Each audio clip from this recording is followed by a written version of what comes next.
Je me souviens de Bernard Rancillac. Je l'ai côtoyé lorsque j'ai fait ma thèse sur la figuration narrative dans l'art contemporain et les images de mass média. Je l'ai rencontré, c'est un des premiers peintres que j'ai rencontré de cette tendance. Et je l'ai étudié pour la thèse, et puis je l'ai aussi étudié pour ce qu'il était en train de faire et qui n'avait plus grand trait à la figuration narrative, notamment ses portraits des stars hollywoodiennes. Et bon, les stars hollywoodiennes me plaisaient beaucoup moins, mais dedans je trouvais des choses qui étaient assez intéressantes et qui pouvaient intriguer.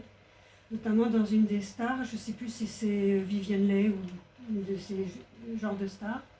Et il y avait donc toute la peinture acrylique qui représentait la star, qui n'était plus tout à fait une peinture faite avec le strombinoscope, mais plutôt faite de mémoire et en interprétant une photo d'une série de magazines. Et ce que je me souviens, ce qui m'avait surtout touchée, c'était le fait que les prunelles des yeux étaient blanches. Alors des prunelles blanches pour les yeux, c'était ce qui ressortait même sur une image de magazine dont je me servais pour étudier le tableau. Mais j'étais retournée le voir et je lui avais dit, dans ce tableau, vous n'avez pas peint les prunelles. Il me dit, ben non, moi, pas du tout, j'ai tout peint en blanc. Alors il a fallu qu'il aille dans ses réserves chercher le tableau.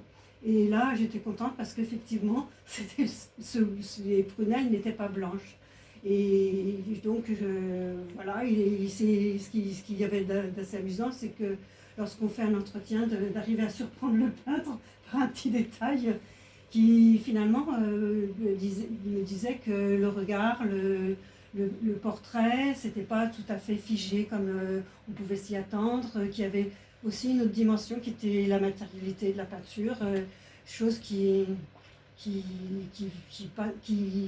passait sous silence parce que c'était surtout le dada d'une toute autre tendance de l'art contemporain.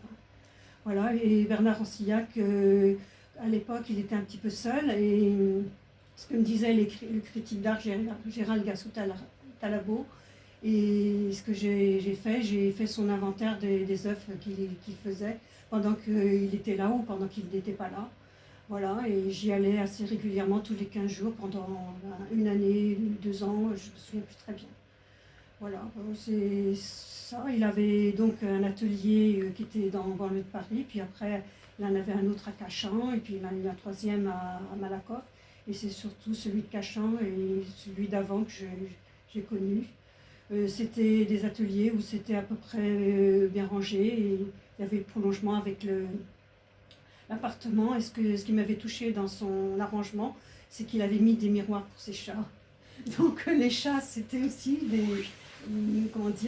pas des matières à peindre, mais aussi ils avaient aussi leur propre regard. Et pour le peintre, le regard du chat, le regard du peintre, tout ça, c'est des choses qui m'intéressaient chez Bernard Rancillac aussi. Merci. Voilà. Vous êtes Myriel Amer. J'ai fait cette thèse sur la figuration narrative dans les années 80-90. Merci.